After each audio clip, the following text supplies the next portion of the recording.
All right, guys, so I want to go over 5 common mistakes that a lot of beginner ukulele players will encounter when they're just getting started. And the first one is usually tuning. You really want to get yourself a chromatic ukulele tuner, kind of like this one right here. Clips onto your headstock, and you'll know exactly how you need to turn the tuning peg to match the pitch.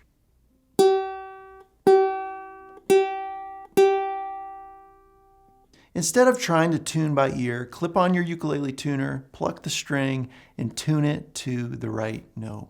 But once you're tuned, you really need to be checking your tuning every 10 minutes or so. And I know that might seem like a lot, but as you strum the strings, notes will go out of tune, and there's nothing worse than having to learn to play your ukulele when it sounds bad or out of pitch. This will especially happen with cheaper, lower quality ukuleles. The tuners are normally not as high quality, which means the tuning will go out more often. So you need to tune more often. Whatever you do, don't make the mistake of playing an out of tune ukulele. You'll be more inspired to play and more likely to stick with it. Now, the second thing you really want to watch out for is how you hold the ukulele. The ukulele is a smaller instrument. With your strumming hand, what you definitely don't want to do is use your hand and fingers to hold up the body of the ukulele from the bottom.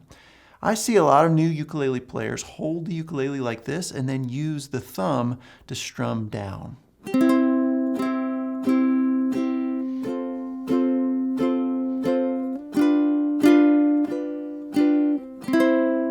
While this might feel intuitive at first, it's really going to hurt you in the long run. Holding the ukulele like this adds tension to your strumming hand and limits you to just strumming down strums with the thumb. What you'll want to do instead is use your forearm to press down into the top of the body of the instrument to hold it close to your body. This gives your strumming hand total freedom to strum the ukulele.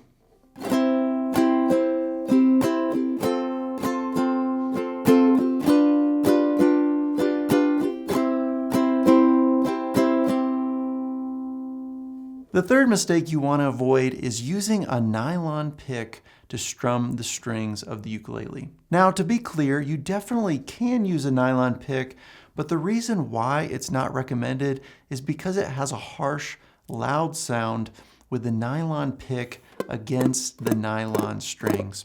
For instance, let's say we want to play that nice Hawaiian chord progression that we just played.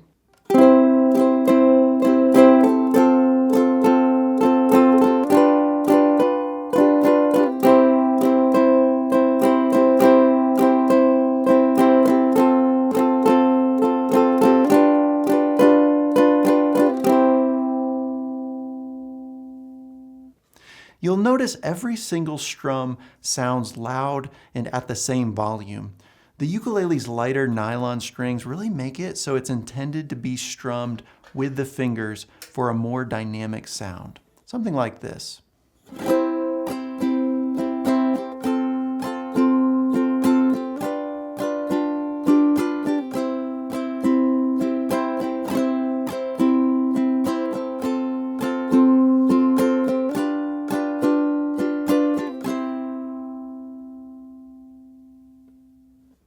With the pick, you're going to be very limited to just playing at one single volume. Now, for some ukulele artists, this is a stylistic choice to use the pick. Like, let's say you want to play some really upbeat pop music. 1, 2, 3, 4.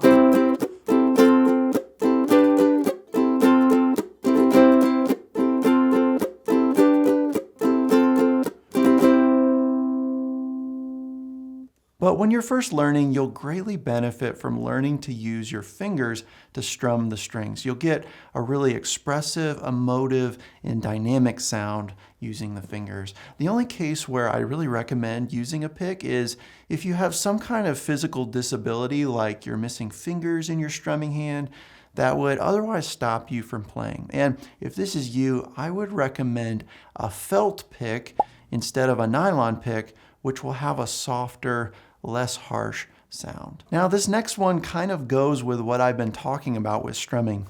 You might be like, okay, Brett, I'll hold the ukulele correctly and I won't use a pick, but when I try to strum, my fingers get stuck between the strings. So what will happen is you'll try to use your index finger to strum down and up.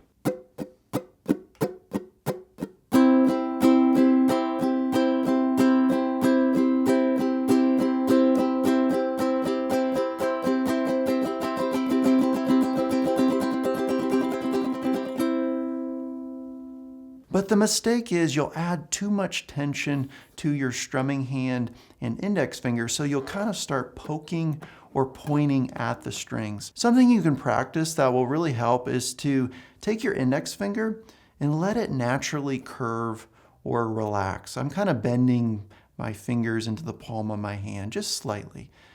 My index finger just slightly sticks out and you'll notice it stays pretty relaxed. So when you go to strum, point your index finger up towards you. So I'm kind of like looking down at my index finger right now. Almost like you're turning a doorknob with your wrist. So I turn that index finger to point up at me. And then I'm going to let the finger fall and glide over the strings with the nail of the index finger making the most amount of contact at first.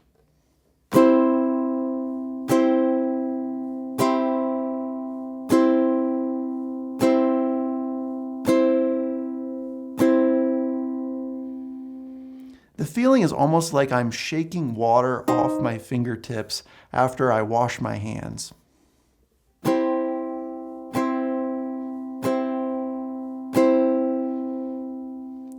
Whatever you do, don't make the mistake of tensing up your strumming hand fingers. Focus on releasing that tension and letting the finger fall and glide across the strings. And finally, the fifth mistake I see beginner ukulele players make is related to sore fingertips in the fretting hand and even sore fingers from your strumming like I just showed you. Sometimes the top of that index finger where the nail meets the flesh will get worn down and kind of sore. Don't make the mistake of never giving your fingers a rest. I know you're excited to play ukulele. There's so much to learn and discover, but it's better for your fingers to practice, let's say 15 minutes, maybe 30 minutes a day at first. Let your fingers rest a full 24 hours and go again the next day. Try to avoid the inconsistent weekend warrior ukulele playing where you have a big long marathon session practicing your instrument. Your fingers really need time to recover and your brain also needs time to rest and kind of internalize what you're doing with your fingers. You're going to build up those calluses where you'll eventually be able to play for longer hour-long sessions if you really want. But for now, just find a good pace. And I know, you want to play as much as you can, but if your fingers feel pain, just stop, take a break, and come back to it. That will really allow you to play ukulele for life instead of letting your ukulele sit in the corner collecting dust. If you want help playing your ukulele, go to my website at ukuleletricks.com to get my free ukulele lesson book called Your First Ukulele Lesson and Then Some. Just enter your email address on my website homepage. I'll send that book right to your inbox. And if you found this video useful, please hit that thumbs up button. It lets me know what kind of videos you like and what kind of videos I should keep making. Thanks so much for watching, and I'll see you next time.